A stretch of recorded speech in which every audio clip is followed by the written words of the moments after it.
Welcome back to divine tarot vision. आज आपण जी reading करणार आहोत ती एरीज झोडिएक साईनसाठी असेल। सो जे इथे एरीज आहेत त्या लोकांसाठी ही रीडिंग असेल, म्हणजेच मेष राशीसाठी।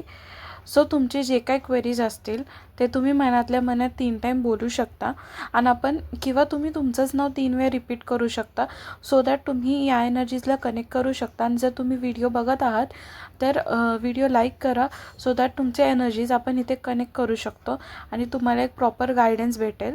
आणि एक टाइमलेस रीडिंग आहे, सो तुम्ही जेव्हा ही रीडिंग बघाल ही तुम्हाला रेझोनेट होईल। तर मी सगळ्यात आधी बघू शकते की इथे तुम्ही लोक खूप स्पिरिच्युअल आहात आणि खूप स्पिरिच्युअलिटी किंवा तुमचं स्पिरिच्युअल अवेकनिंग होणार आहे।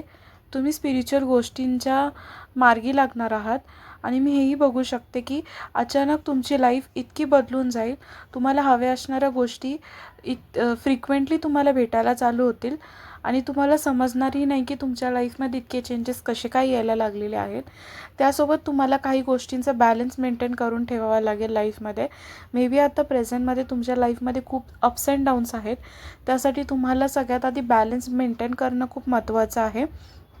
त्यानंतर सगळ्यात आधी बॅलन्स मेंटेन करण्यासाठी तुम्ही जे उलटी थिंकिंग करत आहात, रॉंग वेनी जे विचार करत आहात, तर ते तुम्हाला तसे विचार करायचे नाही आहेत। आणि मी बघू शकते की तुम्ही जर कोणासोबत लग्न करायचा विचार करत आहात तर लग्नसुद्धा होणार आहे किंवा तुमच्या लग्नाची बोलणी होऊ शकते, आणि तेही तुम्ही ज्या व्यक्तीवरती प्रेम करतात त्यासोबत। सो काही टाईम तुम्हाला वेट करायचा आहे, पेशन्स ठेवायचा आहे।